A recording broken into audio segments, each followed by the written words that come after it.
nouveau bilan animé et c'est parti. Comme d'habitude, je vous présente 3 animés dont les saisons sont terminées et que j'ai fini aussi et on en discute. On commence avec la première saison de I'm in Love with the Villainess. Je connaissais déjà ce titre parce que j'avais lu les tomes qui sont sortis chez La Nouvelle Édition, mais vous devez savoir que malheureusement cette maison d'édition a dû fermer et que nous n'aurons pas la suite du light novel. Cependant, si vous préférez le découvrir au format papier, vous avez toujours le manga disponible chez Meian que pour ma part je n'ai pas lu. C'est une histoire un petit peu étrange et que je m'étonne à apprécier parce que d'habitude c'est pas mon truc. Une jeune femme qui se réincarne dans son jeu de drague préféré, mais elle, ce ne sont pas les garçons du jeu de drague qui l'intéressent, mais c'est bien la méchante de l'histoire qui est vraiment insupportable qu'on se le dise. Cette première saison était très bien menée et a su mettre en avant les points que j'avais retenus dans le roman, tout en coupant, je pense, les parties qui n'étaient pas les plus passionnantes, donc c'était très bien mené. L'animation était correcte, sans plus, ça rend bien, ça rend justice, je trouve, aux quelques planches du manga que j'ai pu voir, mais c'est pas toujours super fluide sur l'animation, mais c'est pas mauvais non plus, c'est une animation correcte. Au niveau des musiques, rien qui m'a transporté, que ce soit l'opening ou l'ending, c'était aucune musique n'était particulièrement à mon goût, sans être bonne ni mauvaise. Comme l'animation, elle était correcte.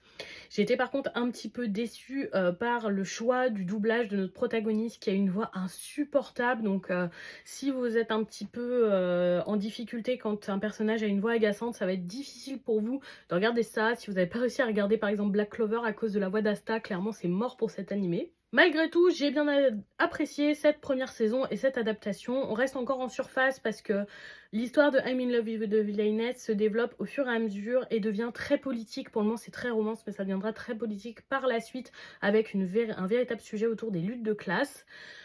C'était un bon animé, mais pour le moment, on n'est pas dans le cœur intéressant du sujet et vu que la qualité n'est pas incroyable, c'est une saison correcte, mais pas dingue. On passe à la seconde saison de Spy Family. Je lisais le manga, je l'ai arrêté parce que je trouvais qu'on n'avançait pas dans l'histoire.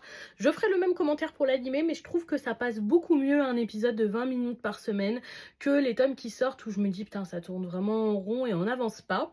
Donc je prends du plaisir à regarder l'animé. J'ai aussi apprécié le film, j'en profite pour le dire en même temps, le Code White qui était un petit bonus sympathique sans être incroyable. Cette seconde saison était très sympa, comme d'habitude, rien à redire sur l'animation, c'est très quali, les musiques étaient très bien. J'ai pas apprécié l'opening, mais je pense que c'est plus une question de goût qu'une question de qualité, c'est juste qu'il était pas comme j'aime bien. Comme d'habitude, rien à redire, c'est super efficace. La personne qui double Anya arrive vraiment à toujours donner le ton et à souligner le côté humoristique de l'œuvre avec grande pertinence. C'était une très bonne saison, une fois de plus, pour Spy Family. J'apprécie et je suis vraiment contente de suivre uniquement au format animé parce qu'il me convient beaucoup mieux que le format papier.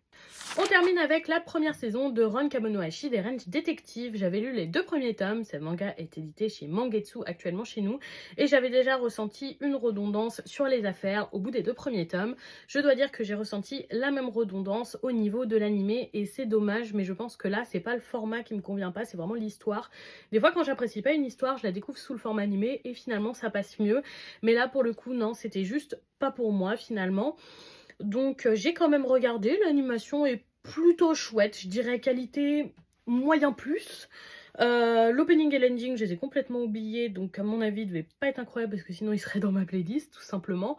Et voilà, l'histoire défile bien, etc. Mais on se retrouve un petit peu toujours avec le même schéma scénaristique et c'est dommage. Donc j'ai pas fini la saison et je ne regarderai pas la suite. Et vous? Avez-vous ces animés ou est-ce qu'ils vous tentent? Dites-le moi dans les commentaires.